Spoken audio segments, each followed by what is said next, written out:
So today we have the Tanchjim brand. I'm sorry if I not pronounce it rightly.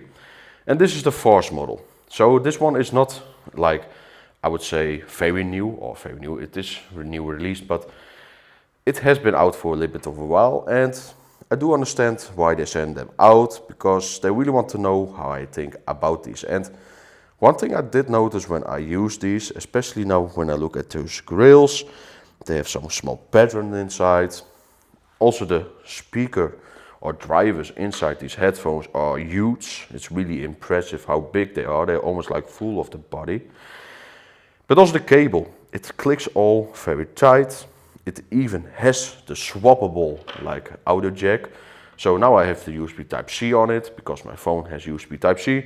But you can also use the audio jack ports, for example. So it has one like that fits in your phone, even one that fits in more like higher quality of audio products. It really is impressive they have done this kind of setup, and I just don't understand why not other brands do it. Of course, these are priced in a higher category. These are really high price range audio performing devices, but look how easy it is. Now you have an audio jack, you remove the cover, and now you can use it wired with your MP3 player on a deck or even your laptop, for example. So I will go back to the USB Type-C because that's the scenario where I have used them mostly in. The audio performance is actually impressive. They're very detailed, but they also are very, how would I tell it, very well in the middle.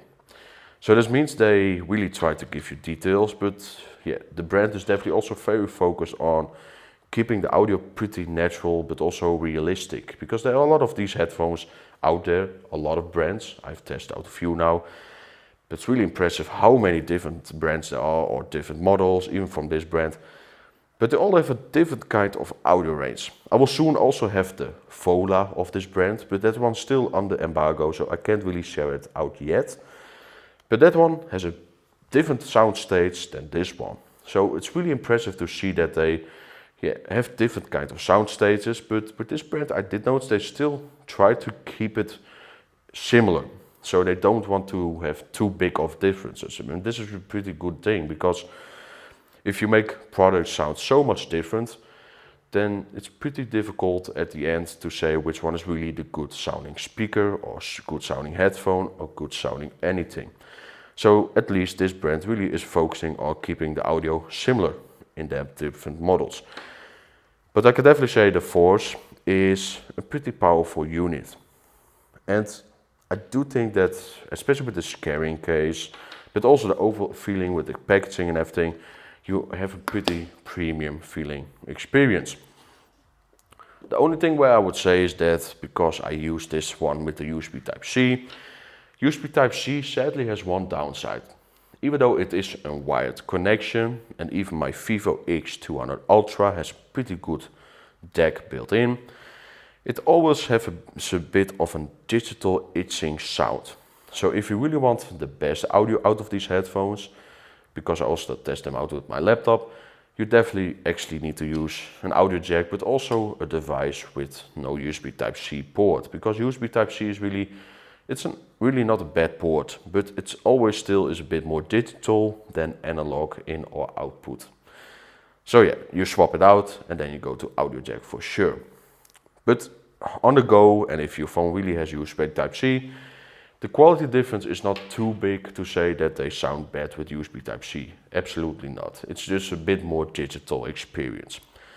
Overall, this Force lineup is pretty great, and they really show that this brand has a high quality standard.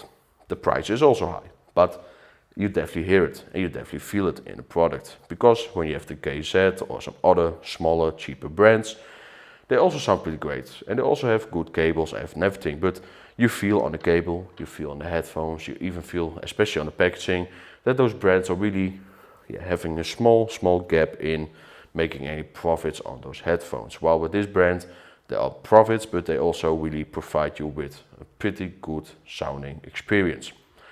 So yeah, without further ado, thank you all for watching. In another video we'll go to the Vola. I'm not sure yet when, because they are still under embargo and still not released fully, so keep that in mind, but at least we now have the Force into the video.